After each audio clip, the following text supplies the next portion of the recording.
मोदी जी की तो बात ऐसी है कि वो आरएसएस को अब खत्म करने पे लगे हैं और आरएसएस और मोदी जी की लड़ाई अगले समय में होने वाली है। द लाइव टीवी, सच सबसे आगे। नमस्कार, आप देख रहे हैं द लाइव टीवी और मैं हूं आपके साथ मुनमुन रहमान। कर्नाटक में कांग्रेस ने बीजेपी को जबरदस्त हरा दिया है, जबरदस्त तरीके से हरा दिया है।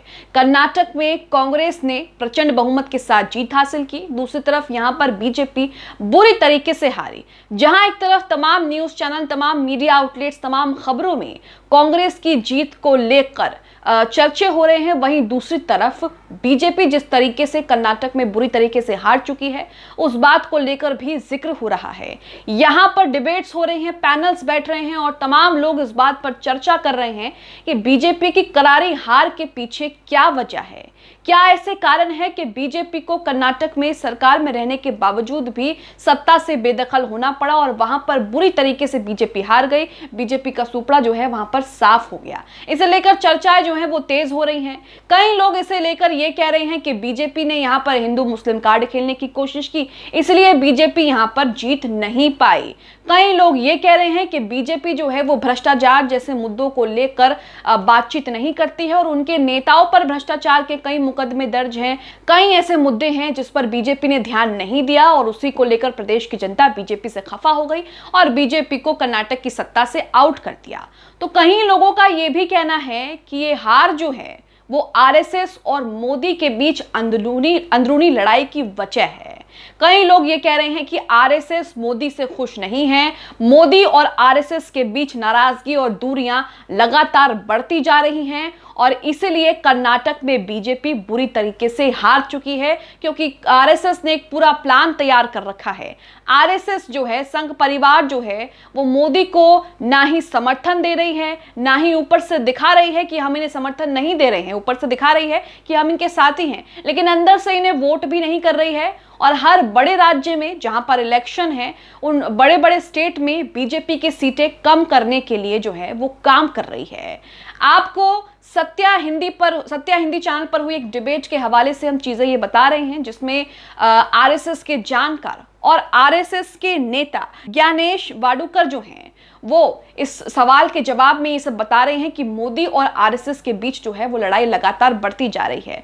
सत्या हिंदी यूट्यूब चैनल पर एक डिबेट हो रही थी, डिबेट में कई लोग बैठे थे, डिबेट में आरएसएस के जानकार और आरएसएस के कार्यकर्ता नेता रहे ज्ञानेश वाडूकर भी डिबेट में मौजूद थे। एंकर ने जब उनसे सवाल पूछा कि आपको क्या लगता है कि कर्नाटक में बीजेपी की इतनी करारी हार कैसे हुई है, इसके पीछे की वजह क्या है, उस सवाल के जवाब में ज्ञानेश वाडूकर जो जवाब देते हैं उसे सुनकर आप भी चौंक जाएंगे। यहां पर वो ये साफ करते हैं, ये साफ साफ कहते हैं कि मोदी और आरएसएस के बीच अंदरूनी लड़ाई इसकी वजह है। आरएसएस जो है, संघ परिवार जो है, वो मोदी से खुश नहीं है, क्योंकि मोदी ने अमित शाह को बिना किसी से पूछे, बिना किसी से सलाह लिए, यानी कि आरएसएस से सलाह लिए उसे अध्यक्ष बना दिया, जिसे लेकर आरएसएस मोदी से खफा है। और यहां पर जो वर्चस्व की लड़ाई है, जिसे मोदी जो हैं वो अपने अंडर रखना चाहते हैं, लेकिन आरएसएस भी उस वर्चस्व को, उस ताकत को छोड़ना नहीं चाहती, जिसे लेकर ये पूरा का पूरा विवाद जो है मोदी और आरएसएस के बीच गरमाया हुआ है। और उसी का ये नतीजा है जो भारतीय जनता पार्टी को हर राज्य में, हर चुनाव के नतीजों में भुगतना पड़ेगा। क्या कुछ वो कह रहे हैं, डिबेट के कुछ छोटे छोटे हिस्से जो है मैं वो आपको सुनवाती हूँ कि उसमें वो क्या कुछ बता रहे हैं। सबसे पहला हिस्सा वो सुनिए जिसमें वो कहते हैं कि मोदी आरएसएस को खत्म करने पर लगे हैं और आने वाले समय में मोदी और आरएसएस की लड़ाई होने वाली है।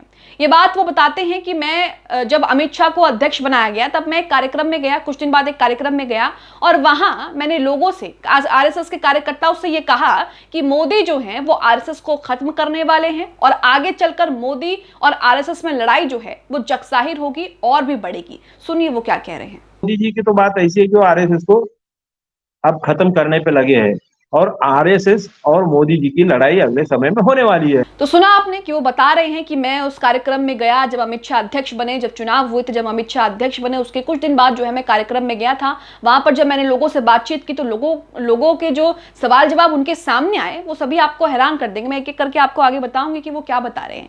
यहाँ पर आरएसएस के जो नाराज होने की वजह है वो ये भी बता रहे हैं कि आरएसएस का एक कानून, एक परंपरा रही है कि किसी भी एक राज्य से दो बड़े पदों के लिए लोगों को नहीं चुना जा सकता। यानी कि अमित शाह और मोदी दोनों ही गुजरात से हैं, दोनों ही गुजरात के निवासी हैं, गुजरात के रहने वाले हैं और आरएसएस की परंपरा के मुताबिक दोनों ही एक ही राज्य से बड़े बड़े पदों पर हैं। एक जो है प्रधानमंत्री है और एक गृह मंत्री है और उससे पहले जो है वो बीजेपी के अध्यक्ष भी रह चुके हैं, जिसे लेकर आरएसएस और मोदी के बीच अंदरूनी कलह, अंदरूनी विवाद जो है वो बढ़ता गया। यहां पर एक और वीडियो देखिए जिसमें वो कह रहे हैं कि अमित शाह को अध्यक्ष बनाने के बाद आरएसएस खुश नहीं थी और कार्यकर्ताओं में जहां वो गए थे, जिस कार्यक्रम में वो गए थे, उस कार्यक्रम की वो बात बताते हैं कि कार्यकर्ताओं में जो है अलग सा गुस्सा मिला देखने को।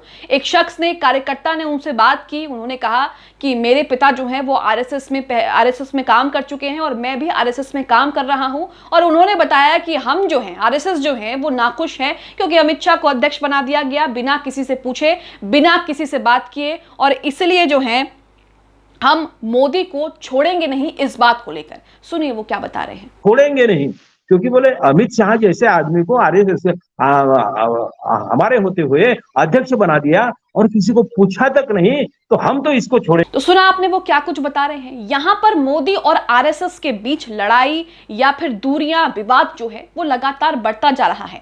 कर्नाटक के जो चुनाव के परिणाम सामने आए हैं उसने सभी को जो है चौंका दिया है। बीजेपी वहां पर बुरी तरीके से हार गई है।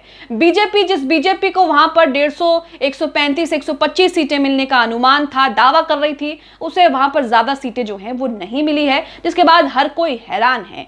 यहां पर यह वजह बताई जा रही है कि आरएसएस बीजेपी के साथ नहीं है, इसलिए बीजेपी को हर चुनाव में खामियाजा जो है वो भुगतना पड़ रहा है। यहां पर यह भी कहा जा रहा है कि सारा कंट्रोल जो है वो मोदी के हाथ में है। ज्ञानेश वाडूकर जो कि आरएसएस के जानकार हैं और आरएसएस के नेता कार्यकर्ता भी रह चुके हैं, वो कहते हैं कि सारा कंट्रोल जो है वो मोदी के हाथ में है, जो संघ परिवार को अच्छा नहीं लगता। इसी के साथ यहां पर वो ये भी कहते हैं कि मोदी जी जो हैं वो आरएसएस के जो करीबी हैं बीजेपी में, उन्हें भी चोट पहुंचाने और बदनाम करने की कोशिश कर रहे हैं और कर चुके हैं, जिसके बाद दोनों के बीच दूरियां जो हैं वो और भी बढ़ गई हैं। यहां पर वो ये भी कह रहे हैं कि आरएसएस संघ परिवार चाहता है कि मोदी जी मेजॉरिटी में सरकार नहीं बनाए। यहां पर बीजेपी की सरकार तो बने लेकिन बीजेपी को मेजॉरिटी ना मिले। 50 से 60 सीटें अलायंस के साथ ही बीजेपी किसी राज्य में सरकार बनाए। इसका मतलब है कि वहां पर वो बीजेपी या फिर प्रधानमंत्री मोदी का वर्चस्व जो है वो नहीं चाहता।